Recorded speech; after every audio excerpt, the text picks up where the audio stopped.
विस्मरन्ति स्वरूपं ये त्यक्ताच्योत्तरदायिता यैः पतन्ति तु पातस्य गर्ते ते निश्चित नराः। अर्थात जो आत्मस्वरूप को भूलते और उत्तरदायित्वों से विमुख होते हैं वे पतन के गर्त में गिरते हैं। व्याख्या। आत्म गरिमा को हर कोई नहीं समझता। आत्म तत्व एक अंगारे के समान है जिस पर कषाय कल्मशों के आवरण चढ़े होते हैं। जो उन्हें हटाने का प्रयास करते हैं वे उसकी चमक व ताप से परिचित प्रभावित होते हैं। बहुसंख्य ऐसे होते हैं जो अपने अंदर छिपी सामर्थ्य को पहचान नहीं पाते, जिम्मेदारी का निर्वाह न कर उल्टे अपना पतन और कर लेते हैं। जिन्हें आत्मबोध हो जाता है वे अपना स्वरूप समझकर तदनुसार अपनी जीवन योजना का निर्धारण करते व कृतकृत्य होते हैं। सदुपयुञ्जते ये तु सौभाग्यं प्रस्तुतं क्रमात् उद्गच्छन्ति तथा यान्ते पूर्णतां लक्ष्यगां सदा। अर्थात जो प्रस्तुत सौभाग्य का सदुपयोग करते हैं वे क्रमशः अधिक ऊंचे उठते और पूर्णता के लक्ष्य तक पहुंच जाते हैं। व्याख्या। सामने आया समय बार बार नहीं आता। मानव जीवन एक सौभाग्य है जो बार बार नहीं मिलता। विडंबना यही है कि इसका सदुपयोग करने वाले कम ही होते हैं। जो जीवन का समुचित उपयोग करना जानते हैं वे क्रमिक गति से ऊंचे उठते हुए परम ध्येय को अंततः प्राप्त करके ही रहते हैं।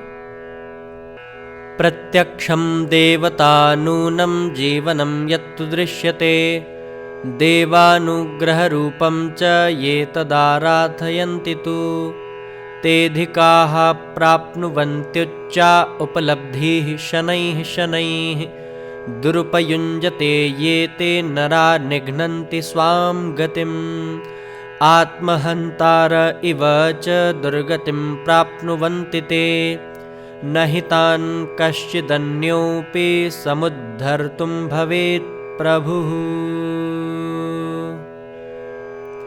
अर्थात जीवन प्रत्यक्ष देवता है। वह ईश्वरीय अनुकंपा का दृश्यमान स्वरूप है। जो उसकी आराधना करते हैं उपलब्धियों का सदुपयोग करते हैं उन्हें अधिकाधिक मात्रा में उच्च स्तरीय उपलब्धियां धीरे धीरे मिलती जाती हैं। दुरुपयोग करने वाले अपने पैरों आप कुल्हाड़ी मारते हैं और आत्महत्यारों की तरह दुर्गति का दुख भोगते हैं। उनका उद्धार कोई नहीं कर सकता है। व्याख्या। जीवन को महज उपहार मानकर चलने वाले उसके साथ खेलते ही हैं। यदि उसे देवता मानकर चलाते तो प्रभु की कृपा का ऐसा दुरुपयोग न होता। और देवताओं की तो मनुष्य अभ्यर्थना याचना अपनी कामना पूर्ति के लिए करते रहते हैं पर कभी आत्मदेव पर ध्यान नहीं देते। जो सदुपयोग करना जानते हैं वे कभी उपलब्धियों से वंचित नहीं रहते, परंतु दूसरी ओर जो उसका दुरुपयोग करते हैं वे उसका दंड भी भुगतते हैं। इसी तथ्य को इस प्रकार भी कहा है। मानुष जन्म अनमोल है हो यन दूजी बार पक्का फल जो गिर पड़ा लगे न दूजी बार। पर इस अनमोल मानुष काया का उपयोग कितने कर पाते हैं यह विचारणीय है। आत्मज्ञानं नरस्यास्ते गौरवं महदुन्मुखः यो दिशां तां प्रति प्रैति गतिमन्तर्मुखीं सतु भूतं यच्च भविष्यच्च विचार्य वर्तते पुमान् आत्मावलम्बी सयाति द्रुतं प्रगतिपद्धतौ नात्र काठिन्यमाप्नोति ये त्यजन्त्यवलम्बनम् उपेक्षयात्महन्तारो दुःखदारिद्र्यभागिनः पदे पदे तिरस्कारं सहन्ते यन्त्रणाभृशम् नारक्यः प्राप्नुवन्त्येव व यान्ति परमां गतिम्।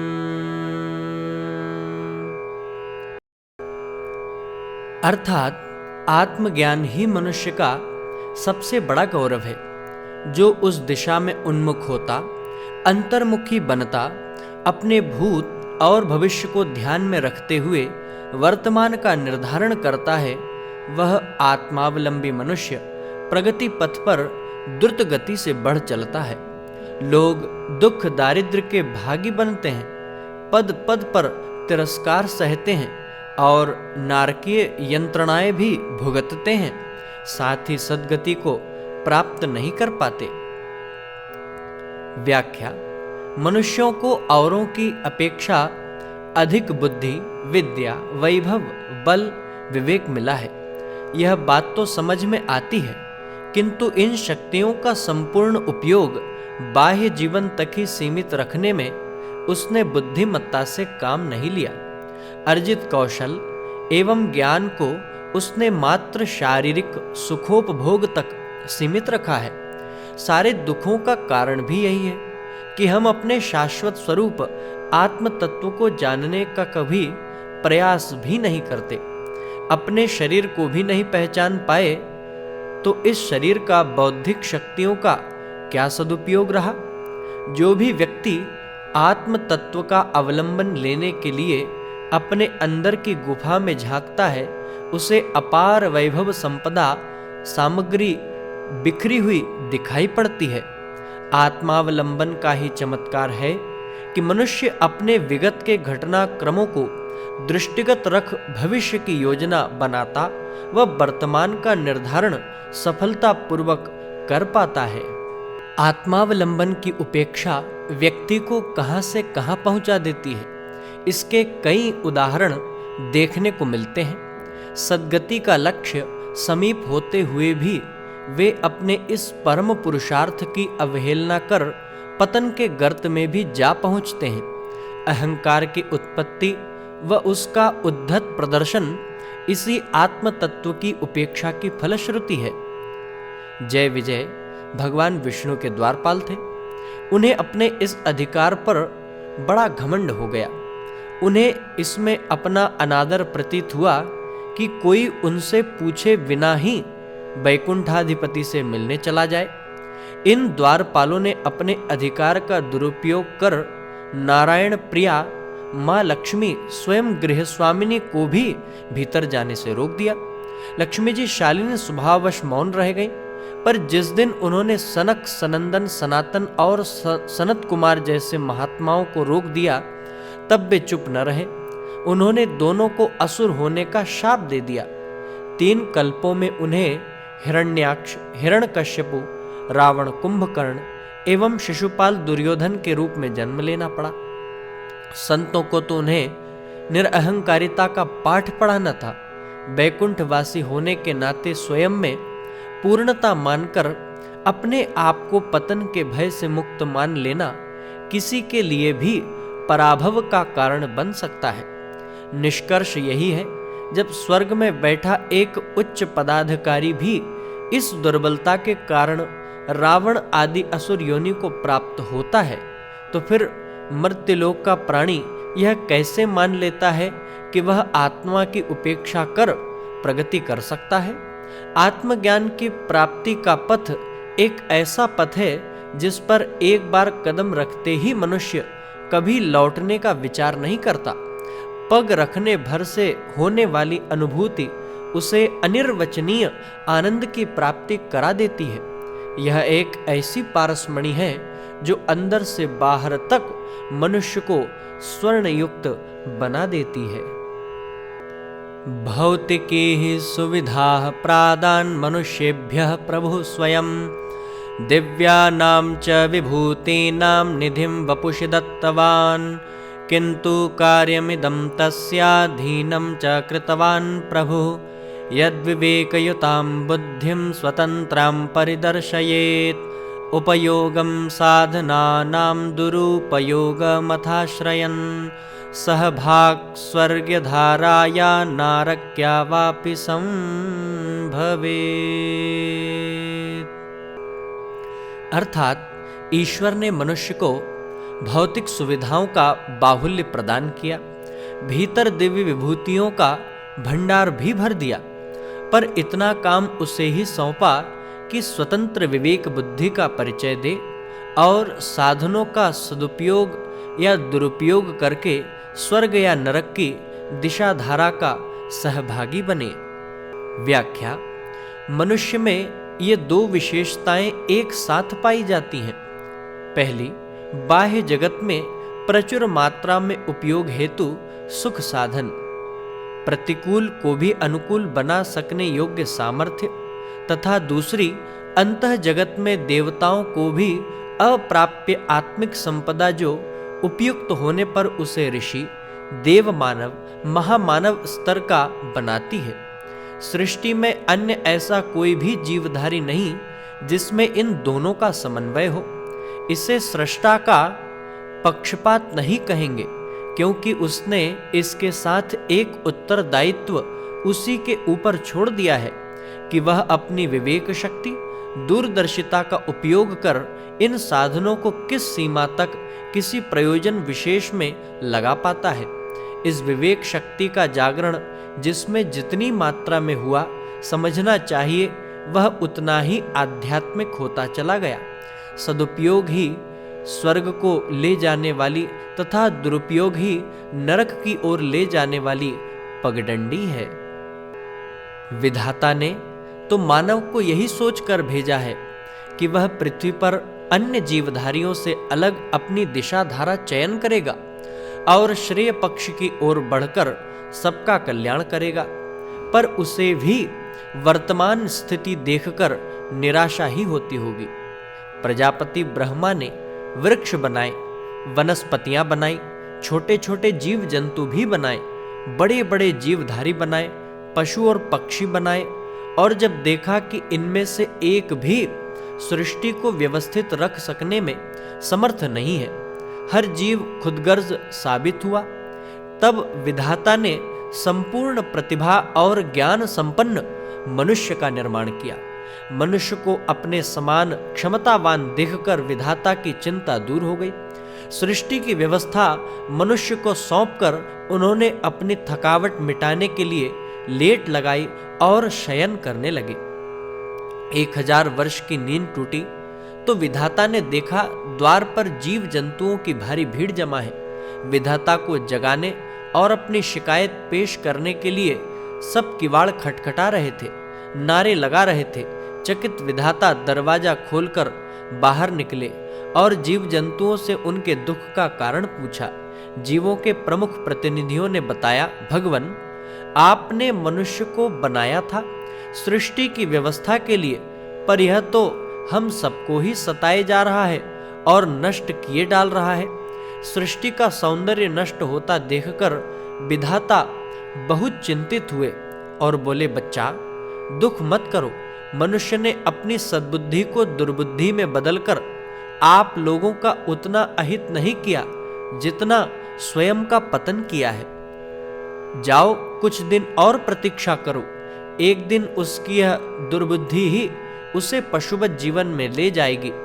तब वह स्वयं ही अनुभव करेगा कि यदि हम भी पशुओं की तरह ही जीवन जीते हैं तो मनुष्य शरीर पाने का क्या लाभ। यह ज्ञान ही उसे पश्चाताप और सुधार की प्रेरणा देगा, तभी सुख शांति स्थापित होगी। वह स्वयं गिरा है तथा उठेगा भी स्वयं ही। प्रगतिर्मानवानां या दुर्गतिर्वापि दृश्यते तस्य संरचना स्वस्य तात जानीहि निश्चितं। मानवः स्वयस्य भाग्यस्य विधाता स्वयमेव हि तथ्यमेतद्विजानन्ति ये ते तु निजचिन्तनं। प्रयासं साधुभावाय योजयन्ति न ते पुनः पतनं पराभवं वापि सहन्ते न च यन्त्रणाम्। अर्थात, हे तात, मनुष्य की जो भी प्रगति दुर्गति दृष्टिगोचर होती है वह उसकी स्वयं की संरचना है। यह निश्चित समझो, मनुष्य अपने भाग्य का विधाता आप है। जो इस तथ्य को समझते हैं वे अपने चिंतन और प्रयास को सदाशयता के लिए नियोजित करते हैं।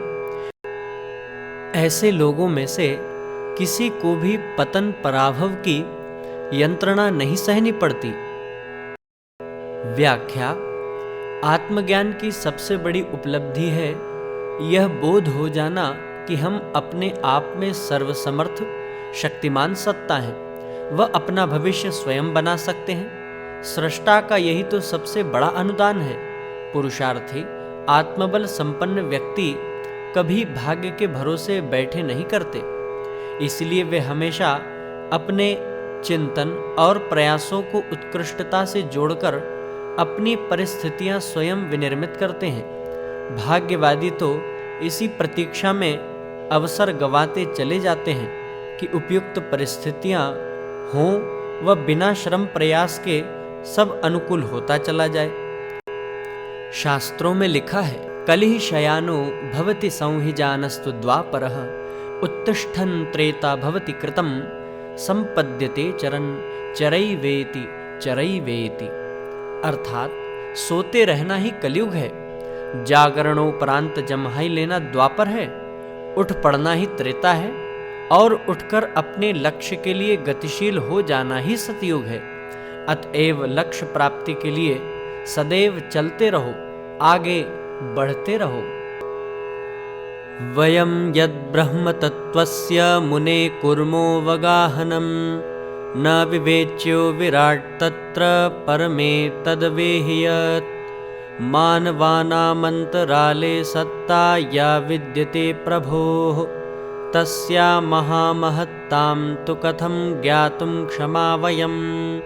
कथं पश्याम एवं च कथं कुर्मस्तथात्मसात्। प्रयोजनमिदं सर्वं ब्रह्म विद्या प्रचक्षते। अर्थात, हे ऋषि श्रेष्ठ, हम लोग जिस ब्रह्म तत्व का अवगाहन करते हैं उसमें उद्देश्य विराट की विवेचना नहीं, वरन यह है कि मानवीय अंतराल में विद्यमान ईश्वरीय सत्ता की महान महत्ता को किस प्रकार समझा जाए एवं उसे कैसे देखा, उभारा व अपनाया जाए। इस संपूर्ण प्रयोजन को ही ब्रह्म विद्या कहते हैं। व्याख्या: महाप्राज्ञ पिप्पलाद विषय की गूढ़ता को देखते हुए उसे अधिक स्पष्ट करने का प्रयास करते हुए ब्रह्म विद्या एवं विराट विश्व पुरुष परब्रह्म की विवेचना में अंतर बताते हैं। सृष्टि का व्यापक विस्तार और उसमें संव्याप्त जड़ चेतन का सम्मिश्रित लीला जगत तो वह पक्ष हुआ जिसे विराट के नाम से ऋषिवर ने संबोधित किया है। इसी तथ्य को ऋग्वेद में ऋषि ने समझाते हुए कहा है, हे मनुष्यों, बर्फ से आच्छादित पहाड़, नदियां, समुद्र जिसकी महिमा का गुणगान करते हैं, दिशाएं जिसकी भुजाएं हैं, हम उस विराट विश्व पुरुष परमात्मा को कभी न भूलें।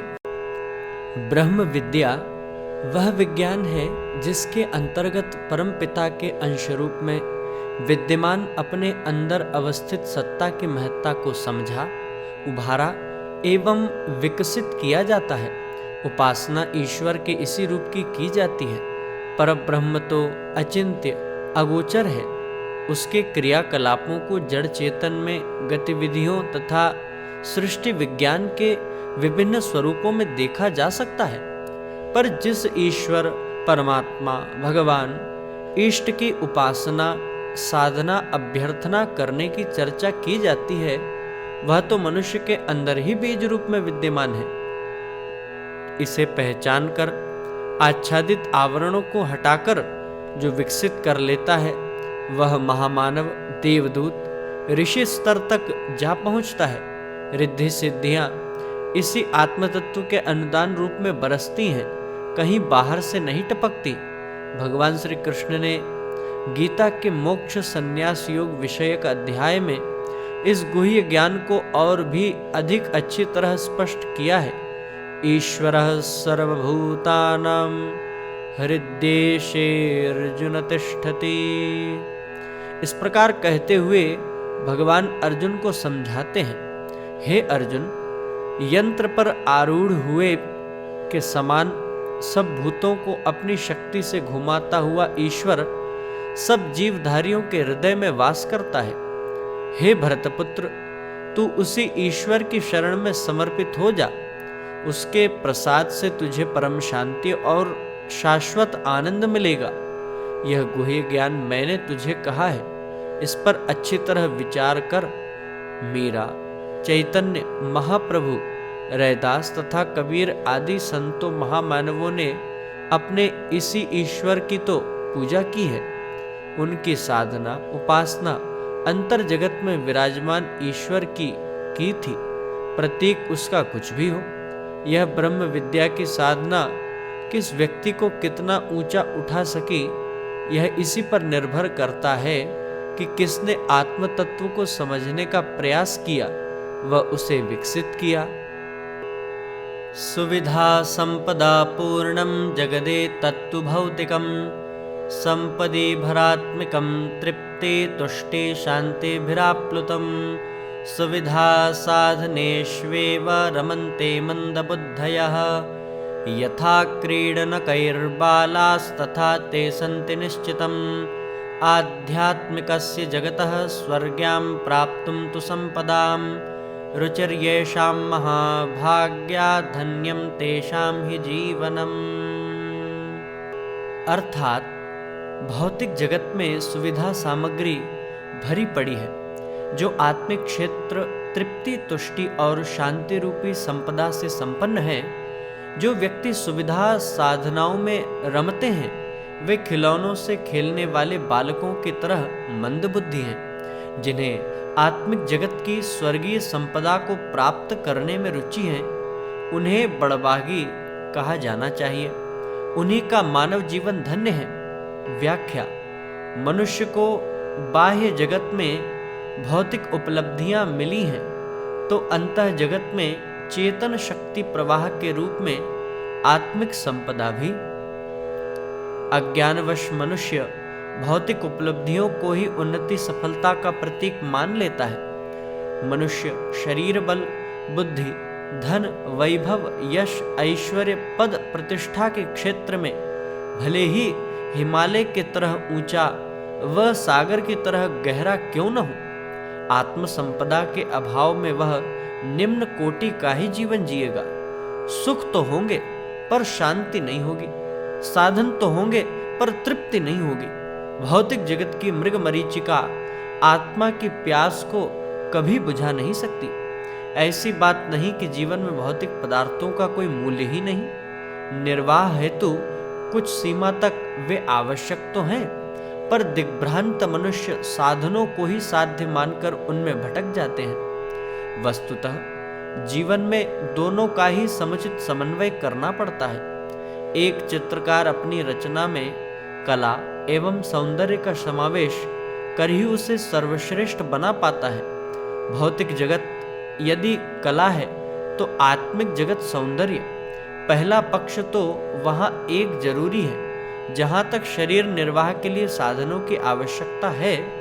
दूसरा पक्ष अपने आप को समग्र बनाने, आत्मिक उत्कर्ष द्वारा चरम लक्ष्य पाने के लिए आवश्यक है। जिन्हें आत्मिक जगत की संपदा को पाने में रुचि बढ़ती है, वे ही धन्य होते हैं और शरीर की दृष्टि से तृप्ति, ज्ञान की दृष्टि से तुष्टि और आत्मा की दृष्टि से शांति का अमूल्य वैभव पाने में सफल होते हैं।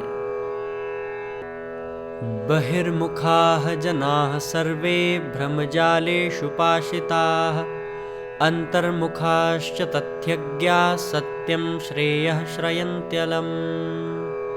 अर्थात बहिर्मुखी भ्रम जंजालों में उलझते हैं, अंतर्मुखी तथ्यों को समझते, सत्य को अपनाते और श्रेय पाते हैं।